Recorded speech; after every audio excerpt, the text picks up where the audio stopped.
আপনার কি কখনো মনে হয়েছে যে আপনার ফটো এডিট গুলো ঠিক যেন কিছু একটা মিস করছে, অথবা হয়তো ঘন্টার পর ঘন্টা কাটানোর পরেও মনে হচ্ছে ডিজাইনটা একটু ফ্ল্যাট বা বোরিং লাগছে? চিন্তা করবেন না, এই যাত্রা আপনি একা নন। চমৎকার ফটো ম্যানিপুলেশনের গোপন রহস্য হলো সঠিক টেকনিক জানা, যা আপনার কল্পনাকে বাস্তব রূপ দিতে পারে। আগামী 10 মিনিটে আমি আপনাদের সাথে শেয়ার করব 10টি অবশ্যই জানা এবং অজানা টিপস, যা আপনার ফটোশপ স্কিলকে বিগিনার থেকে প্রো লেভেলে নিয়ে যাবে, স্পেশালি ম্যানিপুলেশনের জন্য। কিন্তু এখানে একটা ব্যাপার আছে, যদি আপনি এই টিপগুলোর একটিও মিস করেন তাহলে হয়তো এমন একটা গুরুত্বপূর্ণ কৌশল আপনি মিস করতে যাবেন, যা আপনাকে চোখ ধাঁধানো ডিজাইন তৈরি করতে সাহায্য করবে। তাই স্ক্রিন ছেড়ে কোথাও যাবেন না, বিশেষ করে 10 নম্বর টিপের জন্য, কারণ এটি এমন একটি ব্যাপার যা বেশিরভাগ বিগিনাররা এড়িয়ে যায়, অথচ এটি আপনার ডিজাইনের সফলতা বা ব্যর্থতা নির্ধারণ করতে পারে। তাহলে প্রস্তুত তো আপনার কল্পনাকে জীবন্ত করতে? চলুন শুরু করা যাক। আমাদের প্রথম টিপ হচ্ছে আইডিয়া খোঁজা। আইডিয়া খোঁজার জন্য পিন্টারেস্ট, বিহন্সে, designbr.com.br, hours.com অথবা মুজলি.com, এইখানে আপনি চমৎকার ইন্সপিরেশন পেয়ে যাবেন। ইন্সপিরেশন কি জন্য? ইন্সপিরেশন আপনার প্রয়োজন হয় আপনি একটা ডিজাইন করতে চাচ্ছেন, বাট সেটার খুব একটা প্রপার আইডিয়া আপনার নেই। তাহলে আপনার প্রথম কাজ হচ্ছে ইন্সপিরেশন নেওয়া। এই যে যে ওয়েবসাইটগুলোর নাম বললাম, সেখানে গিয়ে আপনার কাঙ্ক্ষিত যেই ধরনের ডিজাইন আপনি করতে চান সেগুলো আপনি সার্চ করুন। আপনি দেখবেন চমৎকার ডিজাইন চলে এসেছে আপনার কাছে। তাহলে সেখান থেকে আপনি একটা ইন্সপিরেশন নিচ্ছেন। বাট একটা গোপন কথা, শুধুমাত্র ডিজাইন কপি করবেন না, আপনি ওই ডিজাইন থেকে আইডিয়া নিন এবং নিজেকে প্রশ্ন করুন, এই ডিজাইনটা কেন ভালো লাগছে, এই ডিজাইনটা আমি কেন কপি করবো, এই ডিজাইনটা কেন অন্যদের চাইতে আলাদা। তাহলে আপনি তার কাছ থেকে একটা আইডিয়া নিলেন এবং সেখানে আপনি আপনার নিজস্ব একটা স্টাইল যোগ করুন। আপনি যদি হুবহু কপি করেন তাহলে আপনার ডিজাইন কখনোই অন্যদের চোখে ভালো লাগবে না, কারণ যখনই আপনি একটা কপি ডিজাইন করলেন সে কিন্তু বুঝে যাবে যে না, এটা তো আমি এর আগে কোথাও না কোথাও দেখছি। তাহলে আপনার অরিজিনালিটি নাই। এই কারণে সবসময় মনে রাখবেন নিজস্ব একটা স্টাইল যোগ করতে হবে।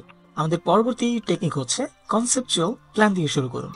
এখানেই বেশিরভাগ বিগিনাররা ভুল করে, কনসেপ্ট ছাড়া সরাসরি ফটোশপে ঢুকে পড়ে। এটা বড় একটা ভুল।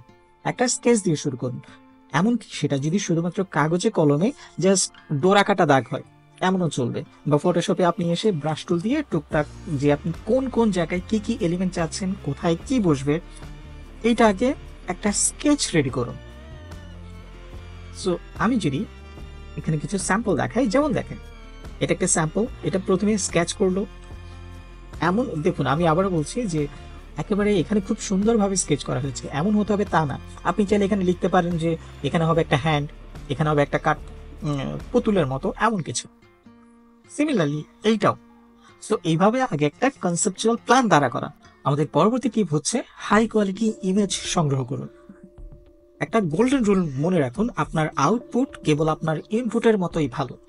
আপনার প্রজেক্টের জন্য হাই রেজলিউশন ইমেজ কালেক্ট করুন। আপনি যদি লো ইমেজ ইউজ করেন, পিক্সেলেটেড হয়ে যাবে বা খারাপ হয়ে যাবে। সো মাথায় রাখতে হবে পিক্সেলেটেড বা লাইট সোর্স যেটা ভালো না সেটা আমরা এড়িয়ে চলবো। সো ইমেজ আমরা কোথায় পাবো? আপনি pinterest.com, unsplash.com, pixel.com, pixabay.com, yandex.com, এছাড়াও আরো অসংখ্য ফ্রি ওয়েবসাইট পেয়ে যাবেন যেখানে আপনি খুবই হাই রেজলিউশন ইমেজ পেয়ে যাবেন। ঠিক আছে, সেগুলো আপনি কাইন্ডলি ইউজ করবেন। অনেক ক্ষেত্রে আমরা গুগল ইউজ করে থাকি, হ্যাঁ সেটাও করতে পারেন, বাট মাথায় রাখবেন সব সময় না। বেশিরভাগ ক্ষেত্রে আপনি যখন গুগল ইউজ করবেন কপিরাইট ইস্যুর একটা ব্যাপার স্যাপার থাকে, বাট আমরা ইউজ করবো না, ব্যাপারটা তা না। আমাদের পরবর্তী টপিক হচ্ছে সবগুলো এলিমেন্টস বা সবগুলো ইমেজকে আগে একত্রিত করা। যেমন আমার এই ডিজাইনের মধ্যে আমি কি করেছিলাম, আমি প্রথমত আগে সবাইকে অ্যাড করেছি। প্রথমে আমি ব্যাকগ্রাউন্ড অ্যাড করেছি স্কাই, দেন পেছনের পাহাড়, সামনের এই স্টোন, দেন এই ইমেজ, অ্যান্ড দেন এই ইমেজ, সবগুলোকে আমি এখানে করার পরে কিন্তু আমি আস্তে আস্তে কালার গ্রেডিং থেকে শুরু করে হাইলাইট, শ্যাডো, বাকি পার্সপেক্টিভ দিয়েছি। সো আপনার প্রথম কাজ হচ্ছে সবাইকে আগে একসাথে অ্যাড করা। এখানে অনেকে যেটা করে থাকে, প্রথমে সে চিন্তা করে যে আমি আগে স্কাইটা করব, স্কাইকে আগে আমি ডিফারেন্ট ইফেক্ট দিয়ে নেই, দেন মাউন্টেন অ্যাড করি, দেন ফ্রন্টে যে প্রোডাক্ট আছে সেটাকে আমি highlight, shadow, colour grading, blending সবকিছু করার পরে দেন আস্তে আস্তে অন্যান্য এলিমেন্টসগুলো আনবো।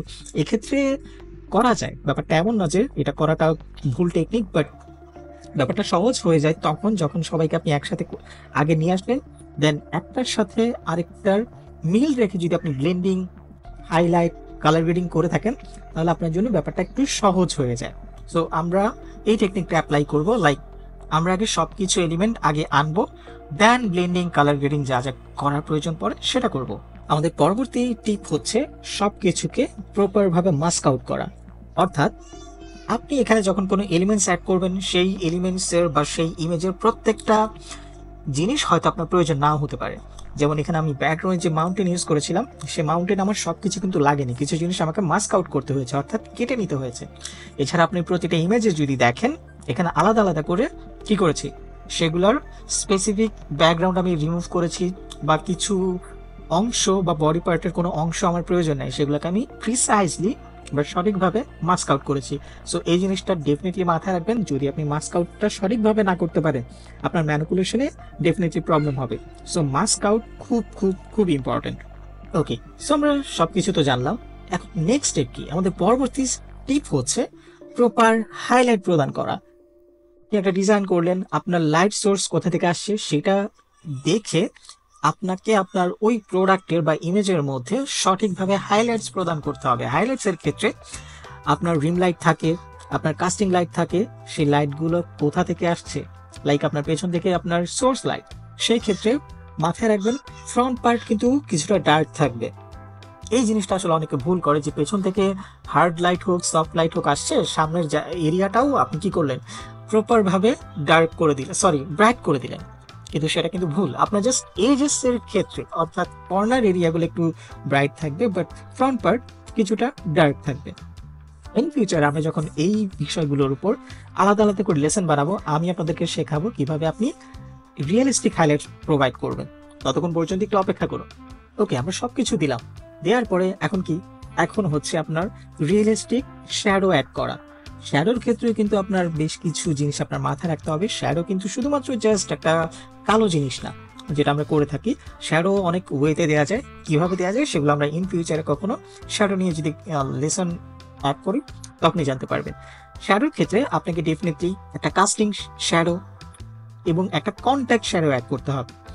সো কন্ট্যাক্ট শ্যাডো যেটা হচ্ছে, এই যে অবজেক্টটা মাটি টাচ করছে সেটাই হচ্ছে কিন্তু অ্যাকচুয়ালি কন্ট্যাক্ট শ্যাডো। এরপরে যেই শ্যাডোটা ছড়িয়ে ছিটিয়ে পড়ছে সেটা হচ্ছে মূলত কাস্টিং শ্যাডো। সো এই শ্যাডোগুলো আপনাকে মাথায় রাখতে হবে এবং ডেফিনেটলি দিতে হবে যদি আপনি আপনার ডিজাইনকে রিয়েলিস্টিক করতে চান। আদারওয়াইজ আপনার ডিজাইনে আপনি হাইলাইটস থেকে শুরু করে ব্লেন্ডিং, কালার গ্রেডিং খুবই চমৎকার দিয়েছেন, কিন্তু শ্যাডোতে গিয়ে প্রবলেম, আপনার ডিজাইন ওখানেই শেষ। সো মাস্ট বি আপনার শ্যাডো রিয়েলিস্টিক হতেই হবে।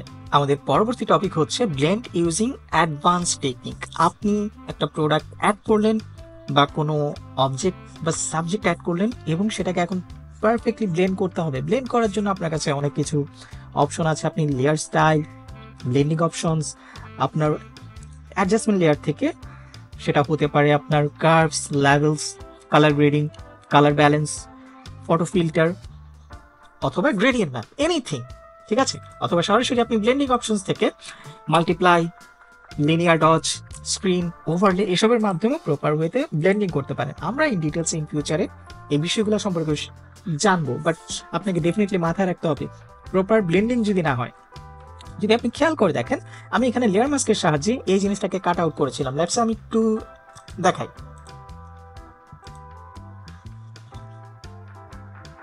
আই গেস মেটকে হাইড করি।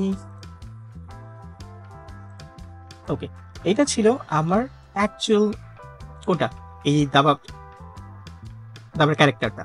এটা এখানে মাস্কিং ছিল না, বাট আমি মাস্কিং এর সাহায্যে কি করলাম, এই এরিয়াটা কাট আউট করলাম, যাতে করে আমি এটা বোঝাতে পারি এই সামনের পাথরটা এটা উপরে আছে, এই দাবার ঠিক উপরে। তো এইভাবে আপনাকে জিনিসগুলো মেনটেন করতে হবে। আমাদের পরবর্তী টপিক হচ্ছে অ্যাড ডেপথ অফ ফিল্ড অথবা অ্যাটমসফিয়ার ইফেক্ট।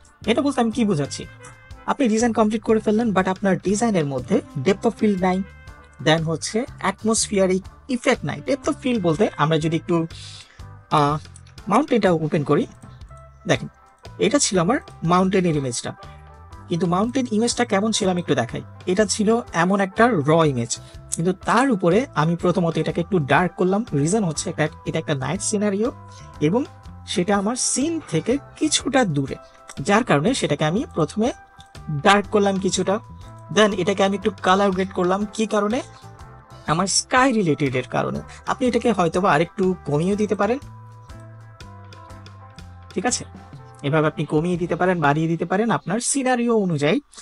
দেন আমি সেটাকে কি করলাম, এইটার সামনে একটা অ্যাটমসফিয়ারিক ইফেক্ট, যেটাকে অ্যাটমসফিয়ার ইফেক্ট আপনি হয়তোবা কোনো ফগ, মিস্ট, ক্লাউডস এইসবের ক্ষেত্রেও আপনি ইউজ করতে পারেন, ঠিক আছে? যার কারণে দেখুন আমার এই যে অ্যাটমসফিয়ারিক ইফেক্টের কারণে এবং ডেপথ অফ ফিল্ডের কারণে এটা কিন্তু খুব চমৎকার হয়ে গেছে। তো বুঝতেই পারছেন যে ডেপথ অফ ফিল্ডটা কিভাবে কাজ করে। এছাড়াও আপনি যদি এখানে খেয়াল করে দেখেন, ডেপথ অফ ফিল্ডের কারণে এই সিনারিওটা যথেষ্ট পরিমাণ দূরে মনে হচ্ছে, কিন্তু যখন আমি এগুলো দিচ্ছিলাম না তখন কিন্তু খুব একটা দূরে মনে হচ্ছে না, কারণ ফেক ফেক লাগছে এবং ফেড আউট লাগছে আমার কাছে। বাট ইফেক্ট দেওয়ার কারণে আমার ডিজাইনটা খুব চমৎকার, এবং তার উপরে আমি কিন্তু কিছু পার্টিকেলস অ্যাড করেছি, বুঝতে পারছেন? এই পার্টিকেলস গুলোর কারণে কিন্তু আপনার খুব চমৎকার একটা ডেপথ অফ ফিল্ড এবং অ্যাটমসফিয়ারিক ইফেক্ট কাজ করছে। আমাদের পরবর্তী টপিক হচ্ছে টাইনি ডিটেলস বা ক্ষুদ্র ক্ষুদ্র ডিটেলস চেক আউট করা।